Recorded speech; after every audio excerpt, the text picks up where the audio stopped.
G'day legends, we're back again this week with another full card breakdown from the UFC Apex in Las Vegas.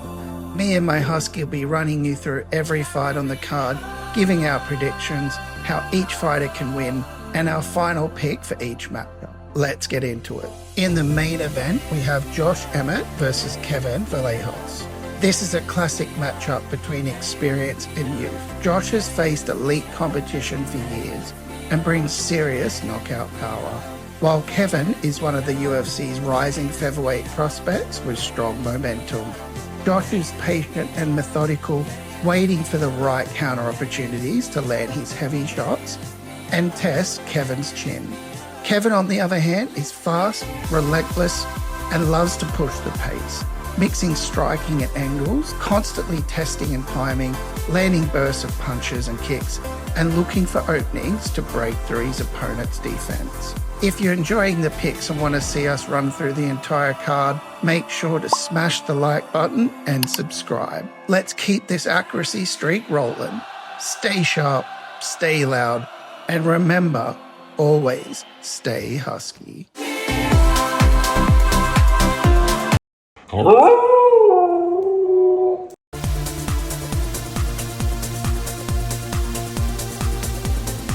Kicking off the card in the women's strawweight division, we have Pereira Rodriguez taking on Sam Hughes. Rodriguez's path to victory is pretty straightforward. Close the distance, initiate clinches, and turn the fight into a grinding wrestling match. She's able to push Hughes towards the cage, secure body locks, and mix in trips or level changes. She can rack up control time and positional dominance. Once on top, Rodriguez's game is about pressure and positional control. She doesn't necessarily need big damage. She needs maintaining top position and keeping Hughes pinned. She can steadily bank rounds.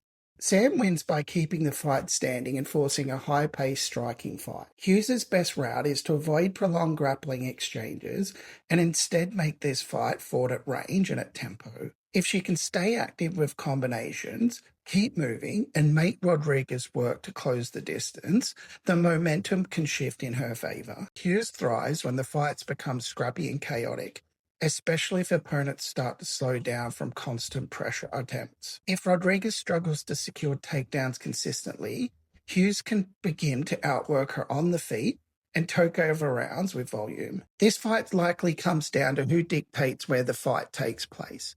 If Rodriguez can consistently initiate grappling exchanges, she could be able to control enough of the fight to win rounds. Give me Pereira Rodriguez by decision.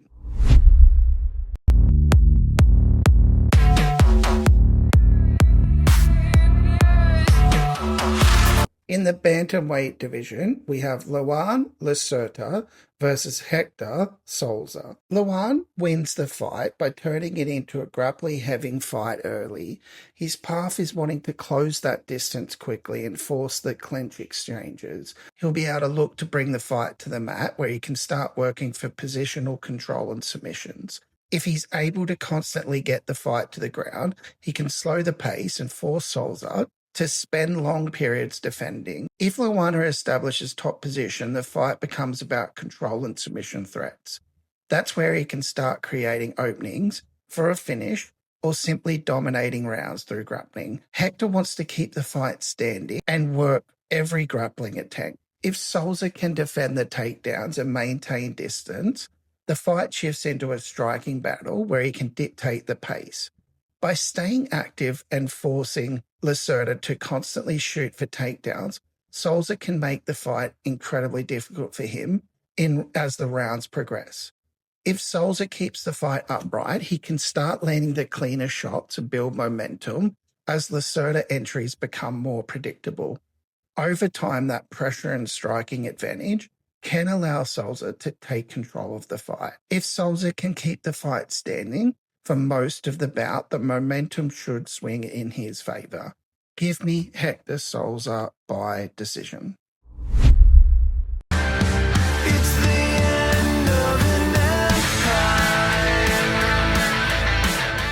In the women's bantamweight division, we have Mesquita versus Montse Rendon. Piera wins the fight by getting it to the ground and imposing her grappling. Her clearest path is to close the distance early, secure a clinch, and work towards takedowns. Once the fight hits the mat, she can begin to apply heavy positional pressure and methodically advance her position. From top control, Piera can focus on control first and submission opportunities second. If she's able to pass guard and establish a dominant position, the submission threat becomes very real. Even if the fight doesn't finish immediately, sustained grappling control could allow her to dominate rounds. Her best route is to stay disciplined with distance and avoid prolonged grappling exchanges. If you can control and defend takedowns and keep the fight at range, she can turn the fight into a striking battle. In a stand-up fight, Rendon can work to outpace Piera with activity and pressure, forcing Piera to constantly attempt entries for takedowns. Rendon can make the fight exhausting and start taking over with striking volume as the fight progresses. The fight comes down to whether Piera can consistently bring the fight to the ground. If she does, her grappling advantage becomes the deciding factor. Give me Piera Mesquita by submission. Life goes on. We drift deeper. In the middleweight division, we have Brad Tavares taking on Eryk Anders. Brad wants to turn it into a clean technical striking match and control the tempo. When Tavares fights behind his jab and keeps things at range, he's very good at managing distance and landing the more consistent shots. If he circles, stays disciplined, and avoids big exchanges, he can slowly build rounds by landing the cleaner combination and making Anders chase. Tavares is comfortable fighting a measured fight where he picks his moments rather than forcing chaos. Anders' path is all about power and physicality. If he pressures Tavares and closes the distance and forces exchanges, he can turn the fight into something more dangerous. Anders can win by landing the bigger shot when the fighters trade. If he backs Tavares up and lets his power go, he has the ability to hurt him and potentially finish the fight. This comes down to volume versus power. Tavares tends to stay composed and fight a smart technical fight, which can frustrate opponents looking for big moments.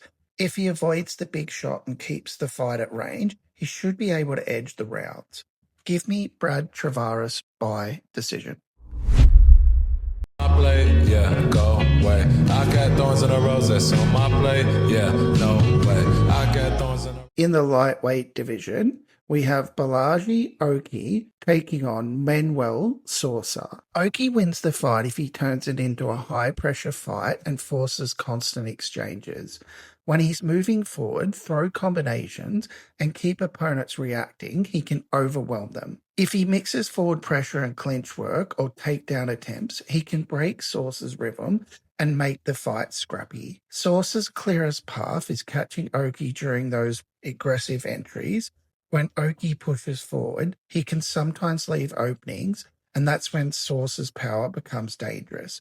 If Sousa stays composed and lets Oki come to him, he'll have chances to land big counters. All it takes is one clean shot when Oki is stepping in.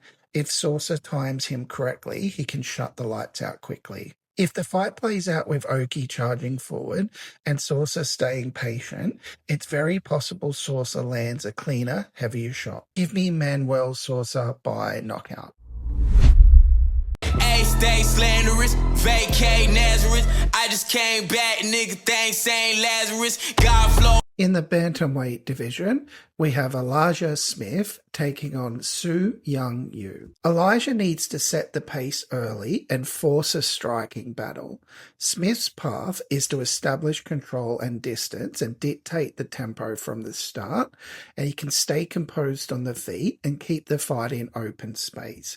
He can gradually take over with cleaner striking and forward pressure. If Smith is able to push the pace and make Su Young Yu react rather than initiate, the fight becomes about who is landing the cleaner shots and controlling the rhythm.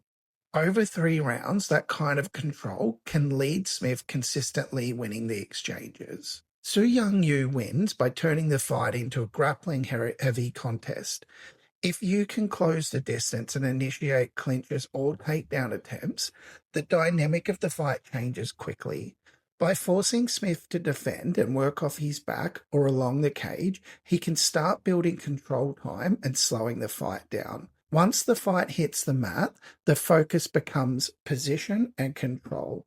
If you can maintain top pressure and limit Smith's ability to scramble back to his feet, he can rack up enough control to win rounds. The fight likely depends on who establishes their style first.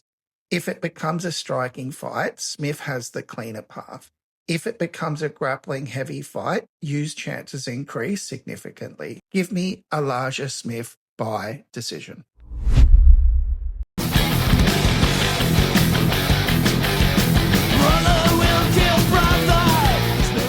In the heavyweight division, we have Victor Petrino versus Stephen Asplund. Petrino wants to put pressure and physicality on early. He performs best when he's the one dictating the pace of the fight, walking his opponents down and forcing exchanges. By pushing forward, Petrino can back Stephen up towards the cage where his power becomes more dangerous. In close quarters, he can mix heavy punches with clinch work, keeping the fight in areas where he can wear his opponent down. If he establishes forward momentum early, he can start landing the bigger shots during exchanges. The accumulation of pressure and power give him opportunities to hurt his opponent and close the show once he senses the opening. Stephen's route is to keep the fight at distance and avoid getting trapped in extended exchanges. By staying mobile and forcing Petrino to reset, he can slow the pressure and make the fight more tactical. Movement and timing allow him to pick moments to strike rather than trading power shots. If he maintains that rhythm, he can frustrate Petrino and gradually build momentum through clean connections and controlled exchanges. As the fight progresses, he can capitalize on openings when Petrino overcommits, turning those moments into damaging counters that shift the fight in his favor. I see Victor imposing his pressure, closing the distance consistently, and eventually land the heaviest shots. Give me Victor Petrino by knockout.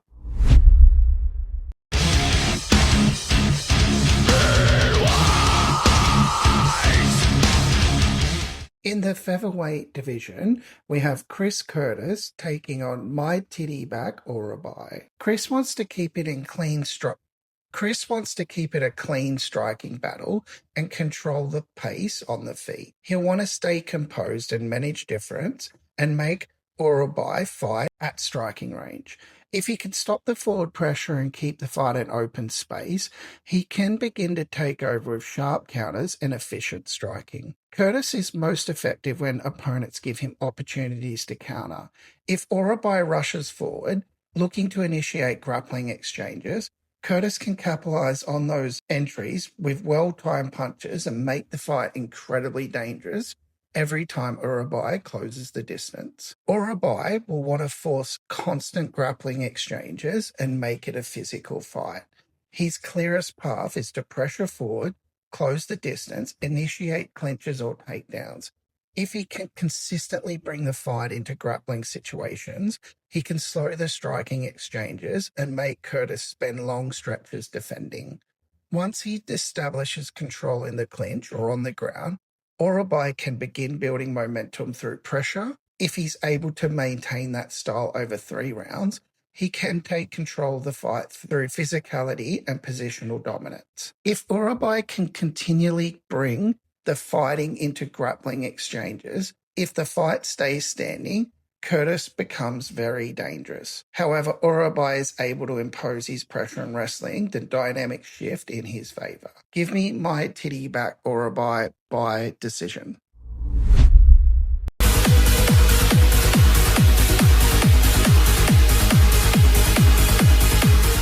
In the flyweight division, we have Bruno Silva taking on Charles Johnson. Silva needs to make it fast, aggressive, and chaotic. If he pushes forward early and forces Johnson to fight at close range instead of at distance, Silva throws heavy combinations and mixes in clinch work, creating scrambles and making the fight messy. When the fight becomes a grind against the cage or in transitions on the mat, Silva can capitalize by jumping on a submission or landing damaging shots in tight exchanges. Johnson wants to keep the fight technical and controlled. He fights at range using movement and straight strikes to keep Silva from getting close. Instead of engaging in wild exchanges, Silva stays composed and picks his shots while circling away from pressure. As the fight progresses, he keeps a steady pace and continues landing clean strikes while avoiding prolonged clinches or grappling exchanges. I think Johnson's able to keep the fight at preferred range for most of the bout and gradually outwork Silva as the rounds go on. Give me Charles Johnson by decision.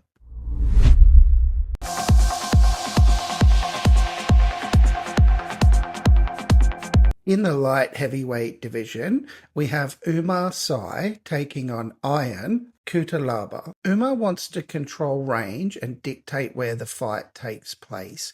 If he stays composed and works behind his leg, he can force Ion to chase the fight. From the outside, he can land straight shots and keep the exchanges measured, instead of dragging it into a chaotic brawl. When Sy controls distance, he can also choose the moments to close and initiate grappling exchanges.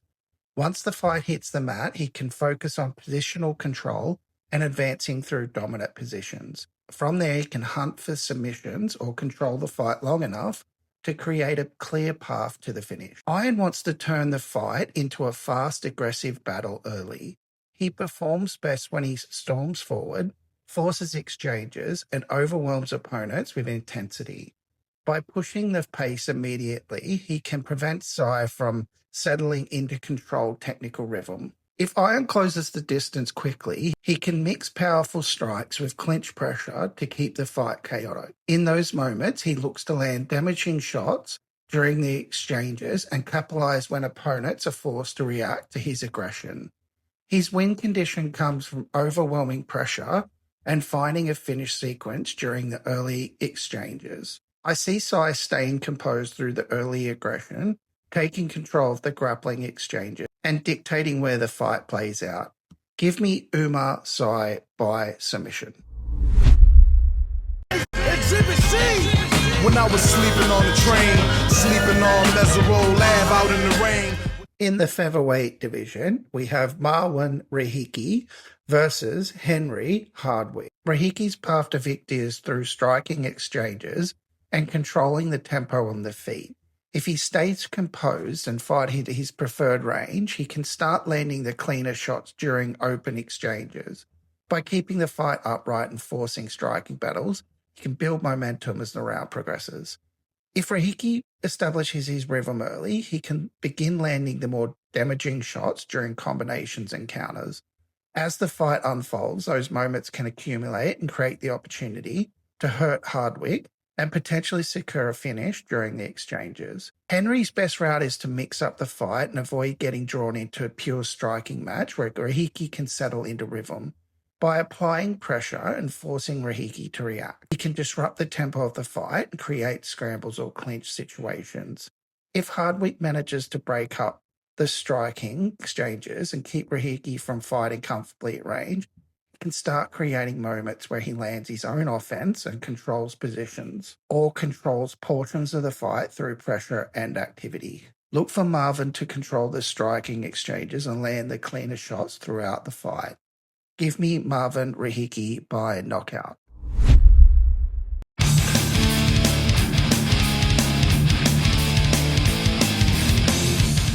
In the featherweight division, we have Andre Fili versus Jose Delgado. Delgado's path to victory is through constant forward pressure and forcing Fili into uncomfortable exchanges.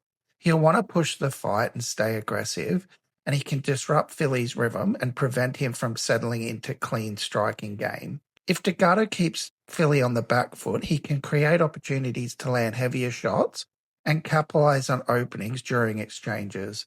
That relentless aggression can eventually overwhelm Fili, leading to a finish either through strikes or by forcing a defensive mistake. Fili's best route is to use movement, distance, and technical striking to pick Delgado apart. By controlling range and timing his shots, he can avoid chaotic brawling exchanges that favour Delgado.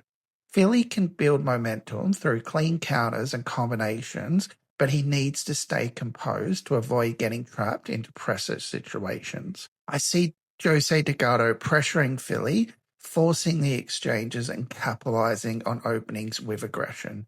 Give me Jose Delgado by knockout.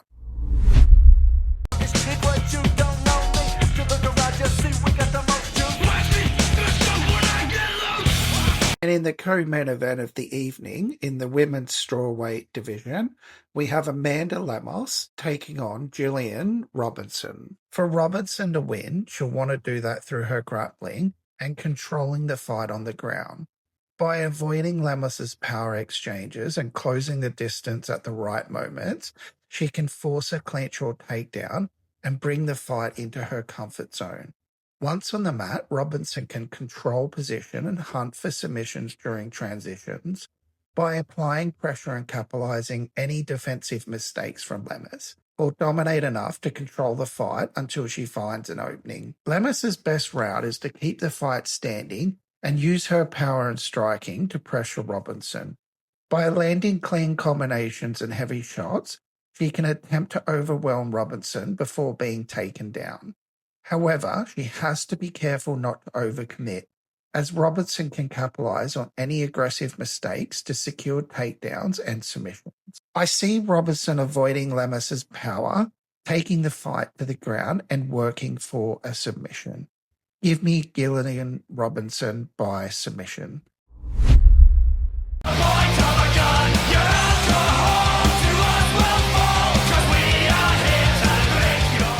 In the main event of the evening, in the featherweight division, we have Josh Emmett taking on Kevin Vallejos. Kevin's path to victory is through patience and smart counter-striking.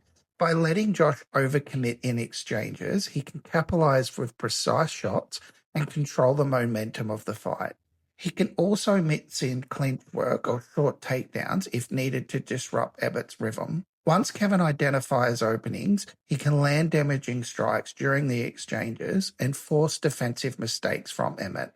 His win condition relies on composure, timing, and taking advantage of any aggressive overextensions. Emmett's best route is to pressure Kevin, keep the fight standing, and land heavier shots during striking exchanges. If he controls the pace and lands clean power combinations, he can wear Kevin down and potentially force a stoppage. However, overcommitting can leave him open for counters, which is where Kevin can take over. I see Kevin staying composed, exploiting openings, and landing the decisive counter strikes. Give me Kevin Vallejos by decision.